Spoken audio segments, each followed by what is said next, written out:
Hi everyone. A little bit of a different lockdown chat today. I've managed to find a friend here, and we've come down to the dojo in Invermay in Launceston here, have a chat with one of very unique Tasmanian martial artists, known by pretty much everyone. It's obviously Steve Wallace. So we're going to have a chat here, a bit of a face-to-face, so a bit different for us, but we'll see how we go. So we're going to try and ignore the camera.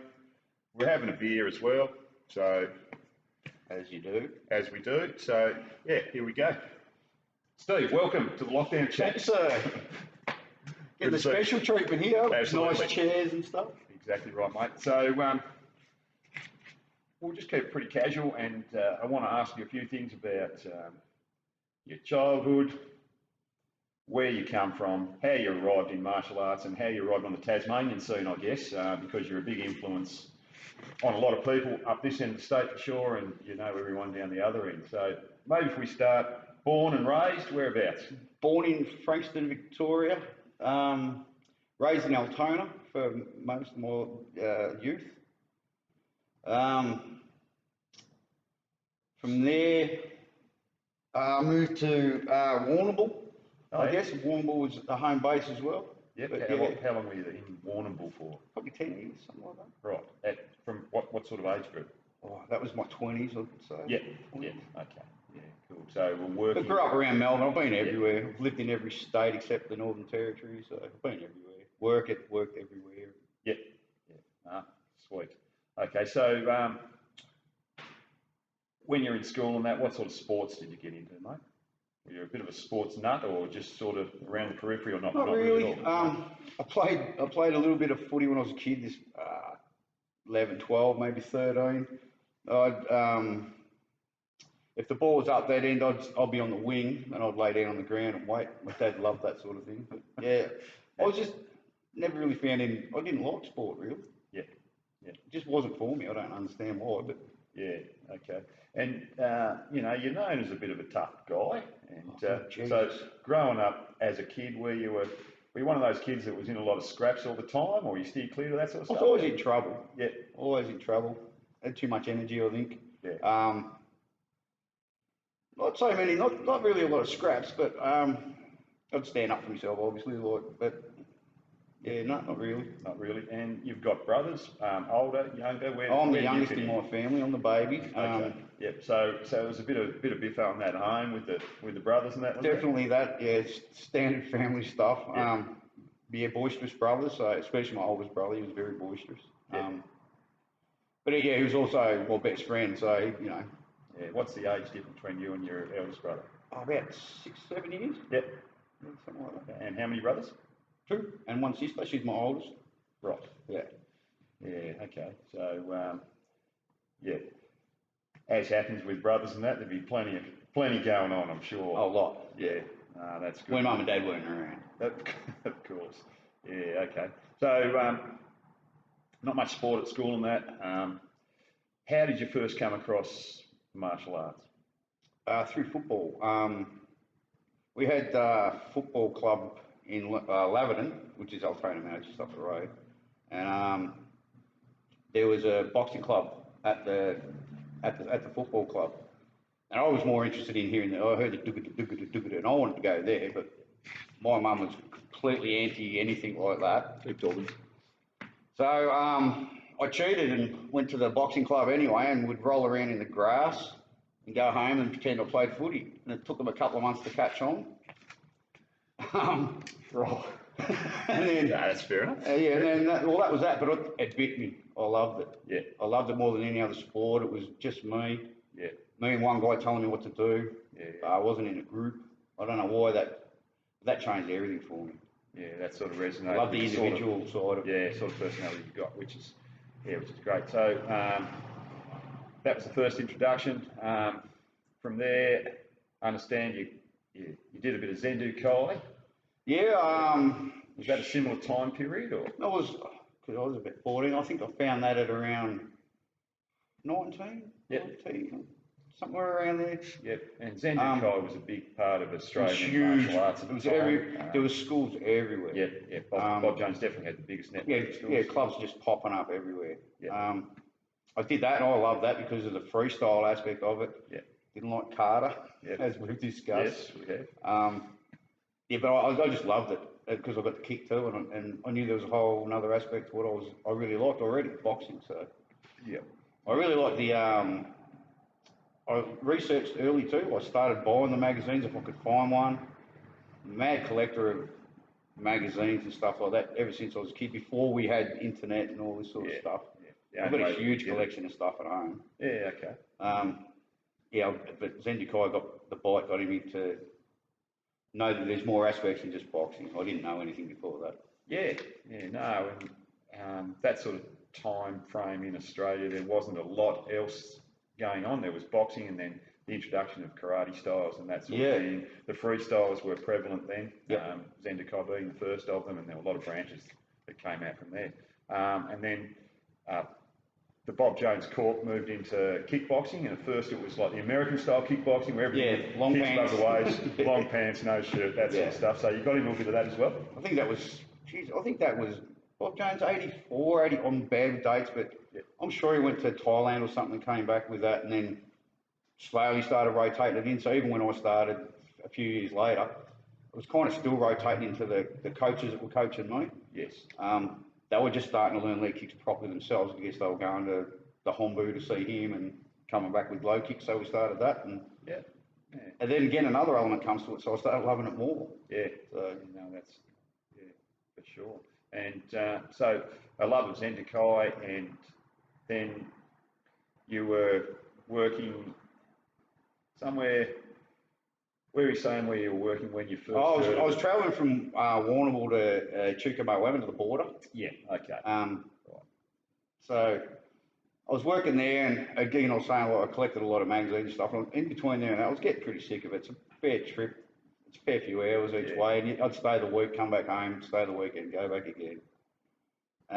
Reading the Blitz magazine, I found out about the MKK Uchi Deshi program for Kyokushin karate. And just on a whim, I think you had to write something and send it off, and they said you can come, and they accepted me, and I think it was within a month of that I was there.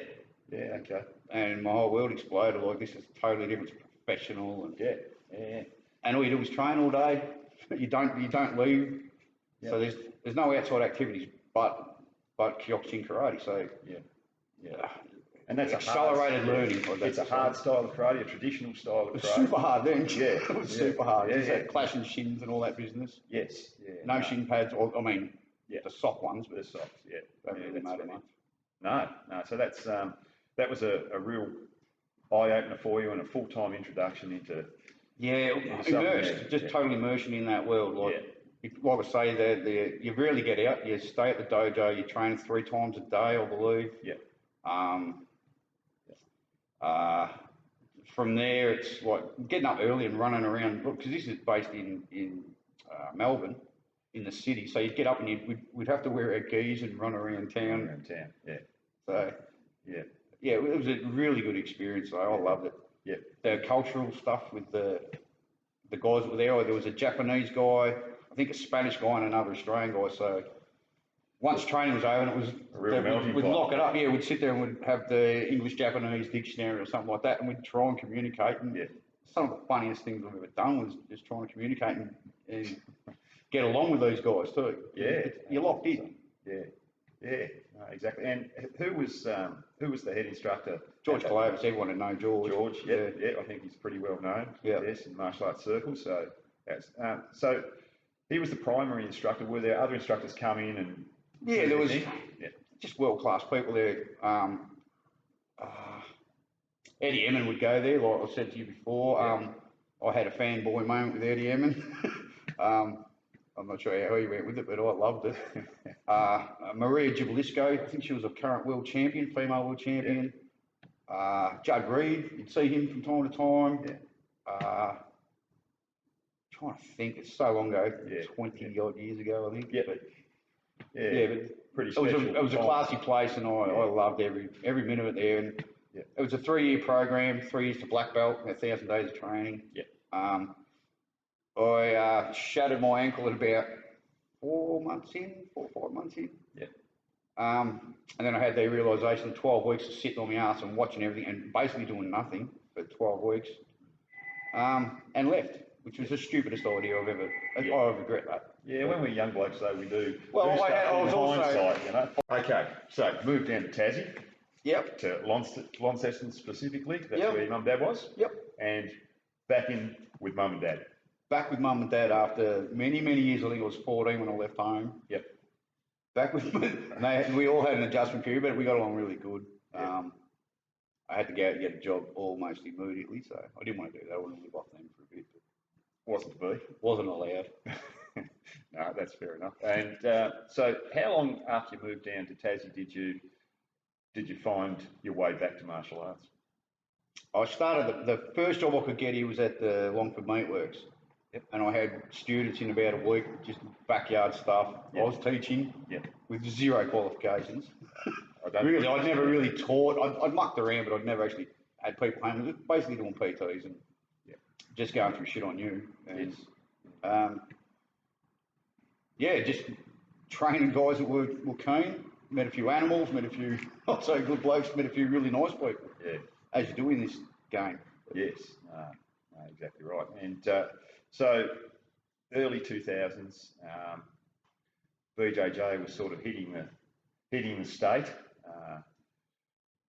sparingly at that point in time. But you found your way to BJJ. Yeah, how did that come about? I went into one of the sports stores in town, buying some boxing gloves, and seeing I think it was Arpad Taps Flyer. It was out at the uni gym. Yep. I went that night. It was just happened that the day I was there, it was on that night, and I wanted to try it out because I've been a fan of the UFC since I think '94 when I first heard about it. Yep. You know, no internet back then, remember, so it was very hard to even know that it existed. Yeah. So I went there that night. Stoney, Arpad, Butler. I'm not sure if Brad Lowe was there that night, but I just got smashed and went home, couldn't sleep, and was in love with it. Just like any other thing, I had to go back. Yeah, just had to. And that continued on for the next 17 years. It's been getting 17 smashed. years. Yeah. Well, I think you're doing a bit of smashing these days. But so the early days out at uni, you said Arpad had his class out there. So he was originally from Hobart, I think, and Jim Fisher or something. There's an alignment with Jim. I think he was the first guy over here, wasn't he? I believe so. Yeah, so somewhere along there. So he came up and Stoney and Paul had just got. I think they were just hitting blue belt or something when I got there. Yeah. Okay. Right. So 2003. was already a blue belt. Yeah. I think it was two. I think they were all. They could have all been blue belts when I first got there, but they just got them that. Yeah. Right. They were fresh. Yeah, I think Paul and Stoney perhaps got theirs very same similar time. times. They got theirs at the same time. Yeah. Okay. Right. So out there, and how long did that club? How long did you train out there? Because I mean, Arpad obviously closed the club up because it's not there now. So. Well, we trained out there for I think it was maybe a couple of years with all of us there, and then Paul and Stoney decided to go to the PCYC. Yep. And Arpad was he lived right next door, I think. So he stayed. I stayed with Arpad. He had sort of similar. Stoney and Paul were I think very BJJ focused, and I was focused on striking, and I wanted to mix it together. Yep. Because I was a fan of the UFC, and I wanted to work out how it all worked. Yes. So I stayed with Arpad for a couple of years, and we just farted around and worked stuff out. Yeah. Thinking back, most of it was terrible, but we worked some stuff out. Yeah. But it sowed that seed for me to love MMA. Yeah. Love it. Yeah. And I think the early days of BJJ in Tas, there was a lot of we're working it out because there wasn't. We had no other option. There wasn't. I was pulling techniques out of magazines and working with him until we could make it work. Make it work. Yeah, and be able to teach it to somebody. Sure. Yeah. No, exactly right. And in those early classes, Matt, were there a lot of people training? I think we'd have like an average of 10, 12. Yeah. Okay. Winter 4. Yeah. Just through the winters, the same sort of deal as most clubs. Yeah. It's not much different. That nothing's changed. No, it has not. Yeah. Good. So loving the UFC, and you still love the UFC. I'll go to the pub for everyone. Yes. It's not about the beer, it's about the UFC. Of course it is. Yeah, so that's sort of been a focus. I mean, your BJJ obviously is a love that you have, but your overall focus is on the whole game of striking. Yeah, the complete fighter. I think that's well, I think most people should want that. Yes. If they're serious about defending themselves a little, if not self-defense, I don't believe in any of that. Yep. But if you want to, you need to know both. Yes. If you're going to be able to do that. Self-defense, it's a good angle to get in there. Just learning striking and ground. So wrestling's very important too, I found. Yep. I didn't realise the transition between stand-up and jiu-jitsu, because we all know most jiu-jitsu guys are terrible at takedowns. Yep. So the wrestling has to be a big aspect. Yep. And sorry if I offended anybody. I don't want to offend anybody, but no, but it's true. I mean, you we see it all the comps. Yeah. People struggle with the takedown. It's a simple thing. Even the worldwide comps, the best guys in the world struggle, unless they're a wrestler. Yeah. A lot of the stuff is done starting on the knees in the dojo, I guess. I frown upon it. I really frown upon it. So that's sort of why there's that gap. Yeah, I assume. Absolutely. And the same with your stand-up guys. I mean, if you're doing your karate styles or boxing or whatever it is, or kickboxing, you aren't taken down a lot. You know, so there is that gap between two, and MMA definitely fills that void. You were the head coach at LBC's MMA program for a number of years. We decided it was seven or 8 years. It's somewhere around there. I asked Uchi, it's be 6, 7 and a bit, somewhere around there. Yeah, okay. And loved my time there. Yes, yeah, and you had a really successful program up there.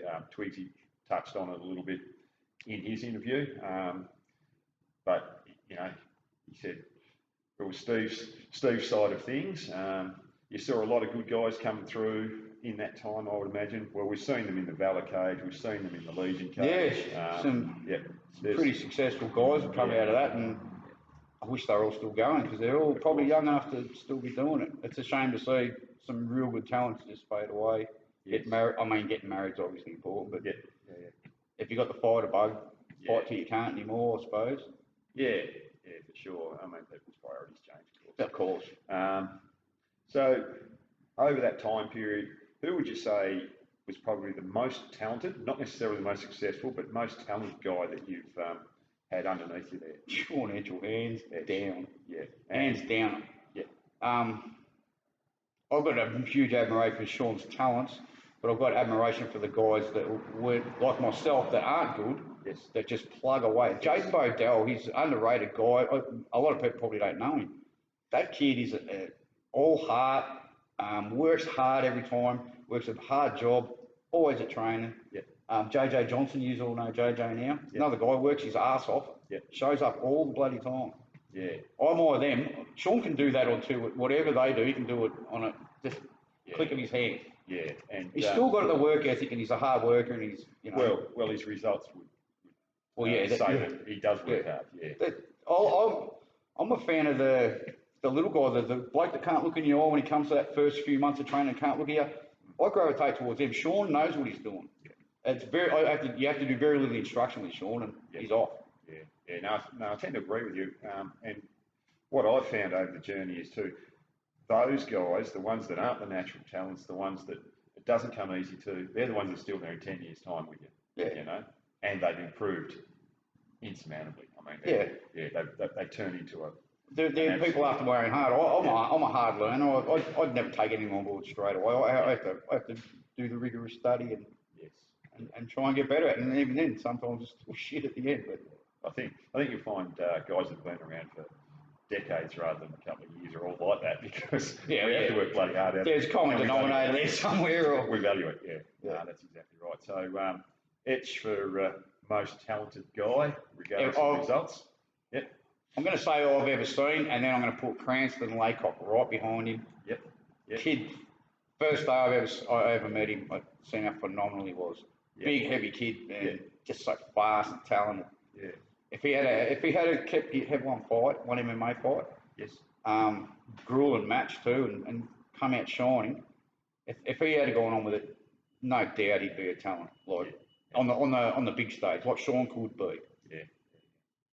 Yeah, no, that's interesting. They're probably the two in Tasmania that I've seen that just outstanding. Yep. Absolutely. And what about young Wombat up there? Casey. Yeah. Oh, did I not mention Casey? Again, been bashing me since he was 15. Yep. I think came in with a taekwondo background. The whole family were black belts. All the kids were. Tweaked him a little bit. Probably shouldn't have, because all it did was cause me pain. Casey's phenomenal. Yeah, I guess I should have added him in that three. He's a talent. Yeah. Yeah. I remember seeing him. Yeah. I remember seeing him as a kid, and just natural movement. Yeah. Beautiful combinations. Kind of self-taught. Again, like Sean, just understands what's got to be done, how to do it. Just. I don't know, he comes from a family of, well, they love their athletics in that family, so I guess he's grown up like that. Yeah. But a classy kid too, like turned up for his last fight for the Valor for the title, and he's had a late pull out on the day, took it like a man, like a champion. At 20 years old, I've been throwing bottles around or something, I don't know, but just took it well. Great kid. Great kid. For sure. And always puts on a classy show when he does fight. Yeah. You always know you're going to get something special. I didn't want to train. If I knew it was sparring and in case he was going to be at training that night, I didn't want to go. I don't even want to hold pads for him because my arms would hurt for days. And I'm not lying. Everyone says that, but kid kicks like a mule. Yeah. No, that's good. Yeah. I thought I mentioned him because I knew that. Yeah, sorry, that was an oversight. Yeah. No, it's all good. He's probably punched his name out of my head most of the time. Yeah, fair enough. Now, speaking of MMA, your own fights, you fought on the Valor card in Hobart. No, I never fought on Valor. Did you? No, I think I was supposed to main event Valor 1 with Nathan Vincent. They didn't fight that guy. I think Nathan had something just a few weeks out, and our old mate Dan said he was trying to find me a replacement and couldn't. So he put his new girlfriend Beck Rawlings up. Okay, as the main event. As the main event, yeah. Right. And then I think me and Nathan were scheduled for Valor 2 as the main event again, and I pulled out. So it just never happened. And just didn't I was in my, I think I was 43 or 40 when this was all kicking off. Was that last year? Yeah, last year. Yeah. No, right. But I was wondering why everyone was asking me, why are you fighting on Valor? And I'm thinking there's so many other old blokes like me around. Are you just getting, I was even asking, like, Brad, are you getting asked? Like you yourself, did you get asked? I don't know. I was getting asked, and I don't think I'm about the age to do it. No, I love beer so much. Yeah, I was scheduled to fight on one of the TFC cards, and it was the one just before he took off the mainland. The second TFC 2. TFC 2. The one that's not even on a Sherdog record. That none of the wins losses are on Sherdog. Yeah, right. Yeah, so I don't know how he got sanctioned for that. Sorry, Heath. No. But anyway, look, it was a reasonable thing for him. There was some great scraps. I had Richie Graham fight on that one. Yeah. He had a hell of a scrap. Exactly. Luke Hearn fought on it. Yeah, some great fights on that. Jesus, I'm trying to think. The massive heavyweight. Rick Frangic. That's right. Yes. That was, nearly threw a bloke over a little bit one side of it. But he nearly threw him out onto the judges' table. It was so funny. It was a wild event, that one. It was. Yeah. Outside afterwards and all. I think Heath proposed his missus and all sorts of things. Got down on one knee. Can't remember that. It was, it was an interesting event. But, it was a wild. Early days of MMA, so it was good. And then, obviously, we had the Valor days and... good times. Yep, and quite a... early on, good times. Yeah, I mean, the actual program was a great idea. It's just, probably got mismanaged a little bit towards the end, which is a fair comment to say, I believe. That's a very fair comment. Yep. Only by one of the owners. Absolutely, yes. Yeah. I'll just say it, Dan. Yes. Yeah. And Phil's an upstanding guy, man. He's a stand-up bloke. And much respect for him. Yep. Love him, yep. But Dan, Yep. he screwed it. He ruined it. Yeah, it's a shame. It really was a shame. My thoughts back then was maybe they should take on a couple more guys to help them with the finances and let Dan matchmake and leave it at that. It would have been a great idea. And it would have probably still be going. Yeah, probably so. And bring some professionalism like Legion's got. Yeah, well, Legion has filled that void up here and thank God. Very well managed. Perfect. Got some good guys looking after it, which makes all the difference. Yeah.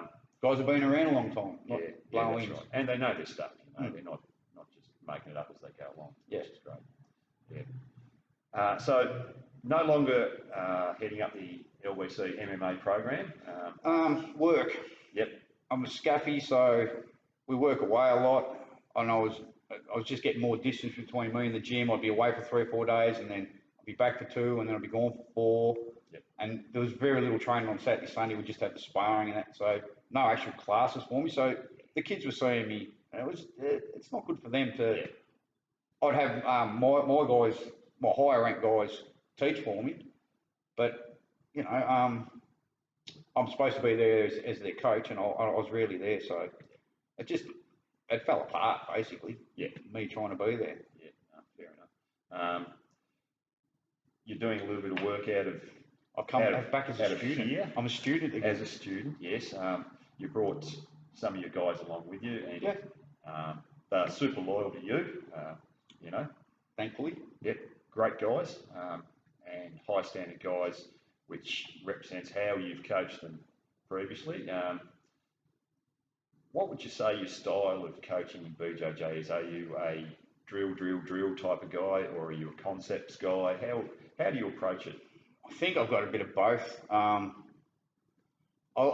came up drilling, so I think drilling's important. I think holding rank back is a little bit important too. Like make them chase the rank so they work a little bit harder. Yeah. Not just throwing around. I throw around in the white belts. I might throw around stripes a little bit.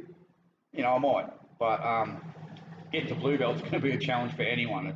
I don't give them out lightly. I think, 13 years, I think I've given 5 or 6 out. Yep. And I've never made a purple belt or anything like that, so I try and keep the standard pretty cool. Yep.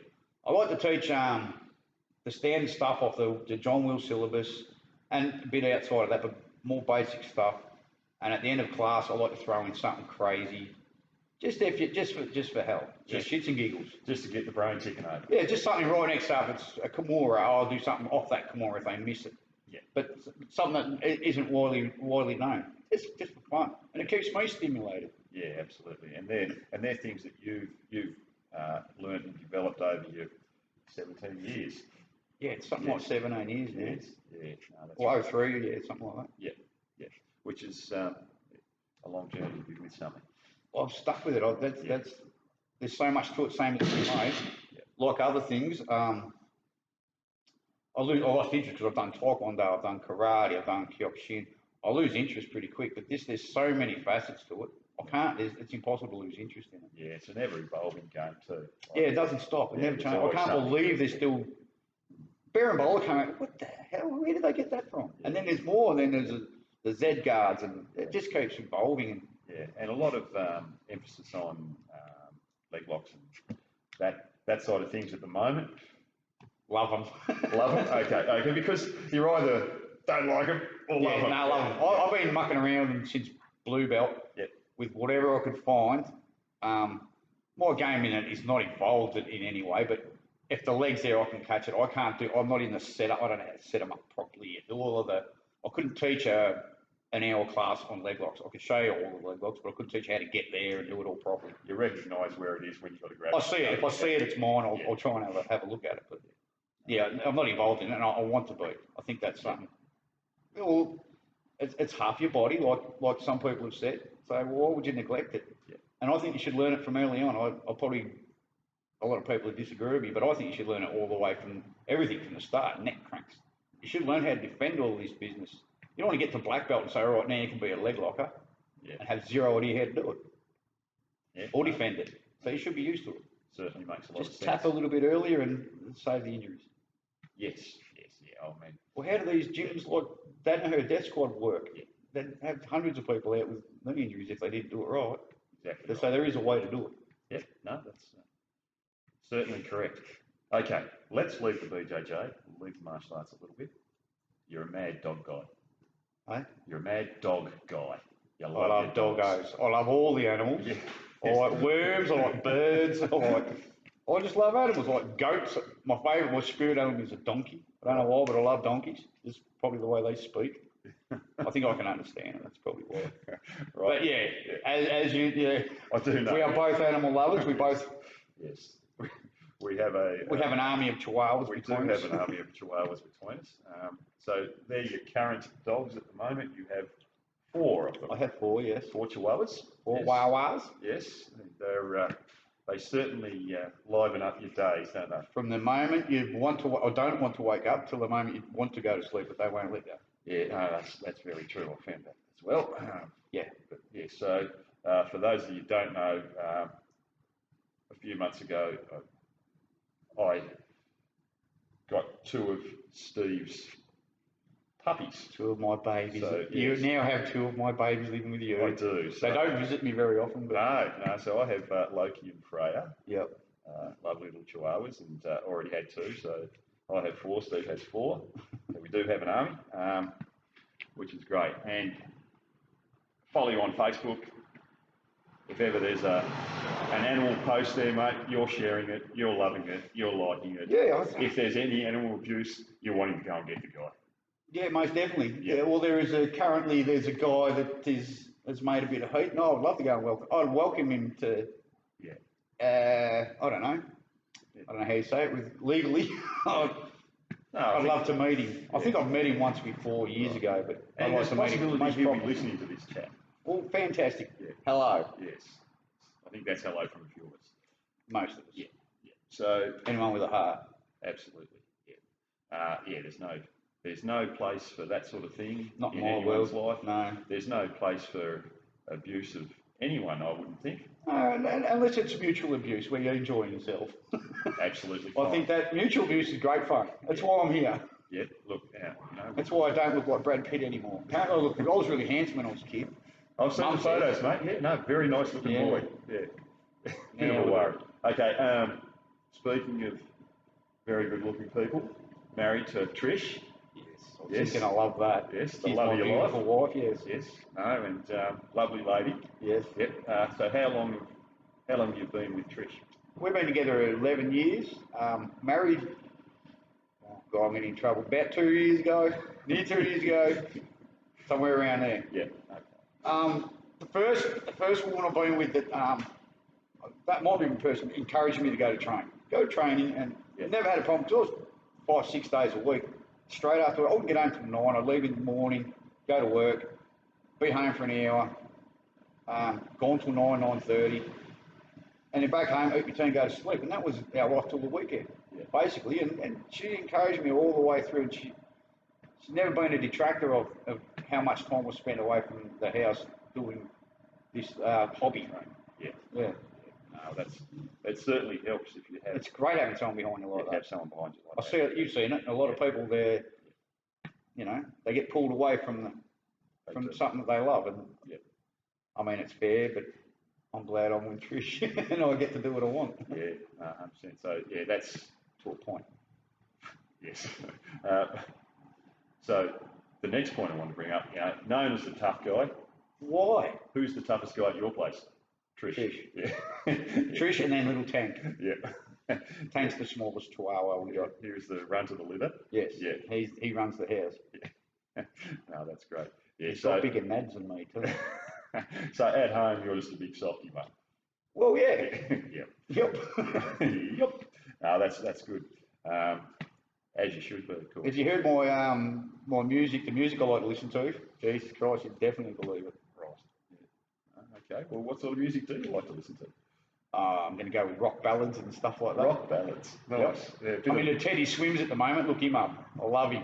Never. Some internet guy. Yeah. Okay. I don't know. I love his stuff. Yeah. I like singers that don't really care about the music, if they can sing good, I'm into it. Yeah. No, that's fair enough. So you recognise people with talent, and you don't mind. Saying you're pretty good. Yeah. It's the same with your fighters. Yeah. Yep. You're not one of these people that has to be the best person where you coach. You would rather see the guys coming up be better than you. Yeah, I want to see the guy at the back who's not doing it right. I'll go and help them because the other guys know what they're doing. Yeah. And 2 or 3 of them together, I'll just leave them there and I'll go and get this guy and bring him up a little bit. Yeah. And they want to come back. Yeah. No. I've seen a lot of that where the poor kid at the back, he's doing it all wrong and he gets no attention, and it sickens me. Yeah. How much did it take for them to come in and walk in one of these sort of dojos and to get that, to have the balls to come in there and then get neglected. I think it's terrible. Yeah, no, I definitely agree with that. I'm sure there's a lot of people out there that know me that believe that, and it's absolutely true. I will go and do that. Yeah, yeah. Okay. UFC, we touched on it earlier. Love it. And your love of the UFC. Who is the GOAT of all time? To this point, of course, because there will be more. Who's the best? I love GSP. Yep. I know he's Michael Bisping would probably be one of my dead set favourites in Cowboy. Yep. Michael Bisping, bit of an arrogant shit, but I think that's how he portrays himself. For kind of a journeyman, yes. I don't want to call him a journeyman because he's a great fighter, but journeyman kind of gatekeeper type deal. Great fighter. Finally got his way there. Yeah, yeah. And beat an arrogant turd to get it. Yes. Yeah. They had lots of fights. Who did he fight? Rocco. Yeah. So first British guy to headline a UFC event in Britain. Yeah. Yeah. Him and one guy were in the Ultimate Fight. I think there was only him and some other guy from England. Yeah. So no, definitely an interesting story, Michael Bisping. I love it. Yeah. My Destiny, I think, is his story. There's a show. Yeah. So if you haven't seen that, look it up. Yeah. Yeah. No, that's good. You watch a bit of Joe Rogan. Love Joe. Yep. He's my third eye. I think he's everyone's third eye. Now, you've seen the Mike Tyson stuff on there, I'd assume. Yes. Yes. Fan of Mike Tyson? Of course. Of course. Yeah. So excited about his comeback, but I wish everyone would settle down on him fighting. He wants to do exhibitions. If people would please listen, it's just exos. Yes. Let him have some fun. Jesus, make some charity money. Yeah. Stop putting pressure on the man. Well, he's not a young man anymore. He's 53, yeah. I think he just wants to have a bit of fun. Yeah, he wants to make some money for people, wants to do something and help. Yes. God forbid he wants to fight. Yes. I wouldn't want to be there. Who wants that fight? So, in boxing, greatest of all time? Roy Jones Jr. for me, or Joe Lewis. Yep. Okay. Old school. Two of my favourites, yeah. Yeah, no, good. Best heavyweight? Joe Lewis. Yep. He defended the title for 11 years. Yeah. No one else has gone anywhere close to that. Yeah. Okay. I mean, it was a war period and stuff like that too, but the man kept putting them away for some reason. So 11 years is a huge talent. Boxer, so you're saying Roy Jones? I'm going to go Roy Jones or current Lomachenko. I love Lomachenko. Yeah, he's good. Love him. Yeah. Angle guys, I love him. Yeah, no, certainly an awesome fighter. So GSP is your greatest of all time UFC fighter, most exciting. I don't know if I'm going to go back on that one now. I love the kid. I think he's professional. Yeah, he's one of the guys who never gets involved in any crap. He doesn't talk too much shit. Yep. Respectful guy. Just a good guy. Yeah. I admire him. Yeah. Most exciting to watch. Ooh. Most exciting to watch. I would have to go back to someone like Kevin Randleman. Someone just huge. Yep. Never know what's going to happen. Is he going to throw him out the ring? Is he going to land and hit the lights? Yeah. I love the really explosive, crazy guys. A lot of people love Fader on that. He loped his way into wins. Randleman just smashed his way home. Yep. I love that about him. Yeah. And of the current crop of guys, who's the most exciting guy or the best prospect you think coming through, or is already at the top? I'm really liking that Sean O'Malley. Had a little. I think he just had a recent drug thing where he couldn't fight for a while. He just came back and blitzed some guy in a couple of minutes. What's his name? Sugar Sean O'Malley. Yeah. Cool. Love that kid. I think he's fighting on the next card, maybe. Yep. Don't quote me, but up and comers. The thing now, there's so many events. It's hard to keep up. It is hard to keep up with. Yeah, sure. And there's so many names out there. I love Khabib. Not many people mention Khabib. I know he's 29 now and he's a bit of he likes to lead blanket people, but try and stop him. Yeah. If you can do that to 28, 29 people so far. Yes. Yeah, I don't think you want to go anywhere on the ground with him. All his standards improving too. That bomb of a ride he's got. Yes, he's definitely improving. Sure. That's good. So we'll leave the UFC there. Future. For Steve Wallace, where do we see ourselves in 5 years, mate? Hopefully still on a mat somewhere. Yeah. With a black belt around your waist at long last? Oh, don't even go there, brother. Well, we'd hope so, wouldn't we? Well, you would hope so. Yes. You'd pray to the stars in the sky, maybe it'll happen. How long? I'm probably the longest brown belt in Tasmania. How long have you been a brown belt? 6 years. 6 years of brown belt. I train all the time too. I'm not just an in and outer. But it is what it is. Politics. There's a bit of that. There's a bit of, these guys are some of my best friends, and we still argue, and sometimes it carries on into the dojo aspect of it. So it is what it is. It is what it is. There's no doubt about my that. favourite I'm sure it will happen. We all hope that it does, because I think I always get scared as soon as it comes along. Anyway, it's each rank you do that, don't you? You go, do. Shit, now what have I got to do? Yeah. I think everyone that knows you realise that you're deserving of the belt. It's only a matter of when it Just happens. keep going. Yeah. I like Chris Howder said it's not, as long as you just plug away and keep plugging away. I don't know how he said it, but he said it really good. Yeah. Just stay at it and it'll happen. Yes. So it'll happen. Exactly right. I'll buy one. Bugger it. We'll just take one off the shelf for you. It's all right. There you got a few up there. One of them going missing. Yeah. I've got a black belt in no can do. That's my most important belt.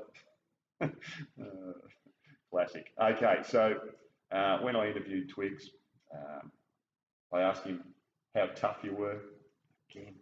It was a question because you asked him. That was a stitcher. It was, and he laughed a bit, but then he got quite serious. He said, "No, seriously, the guy's one of the toughest guys I've ever met."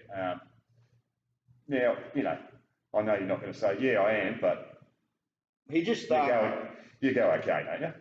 Well, when You're the kind of guy in the last couple of decade or so, a boxer, you wouldn't call me a boxer, but at LBC, there's a huge focus on boxing, and I'd get in with guys like Justin Bartlett, and me and him would just slug it out. And then I'd say, I got like 6 concussions in nearly a year and a half. It's a lot. It is. And I kept passing out, so I had to go and get tested. So I found out I had like a mild brain damage, just a real short-term memory thing. Yep. Mild brain damage, so there goes fighting, even if I wanted to. But I asked Twigsy if me and Bardo could do an exhibition, and he said, "What you do ain't boxing, boys." And that was that. It was a slugfest. I just listened to the boss, and I did what he told me. I'd still love to have a crack, but I don't feel any different. I just forget stuff. Yeah. Look, sometimes that's not a bad thing, let's face it. Yeah. No, that's good, mate. Well, I think we'll about wrap it up there. Oh, love that idea. Now, cheers, mate. Where's your beer? Oh, cheers. Thanks very much for the chat. Thank you very much, It's been an sir. eye-opener for me, and I'm sure a lot of our people that are watching the chats and regular watchers they've been asking for the chat, so I'm sure they'll be waiting. I think it's only so they can take the piss out of me later. Look, that's okay, mate. I'm good with it. I've got a thick skin.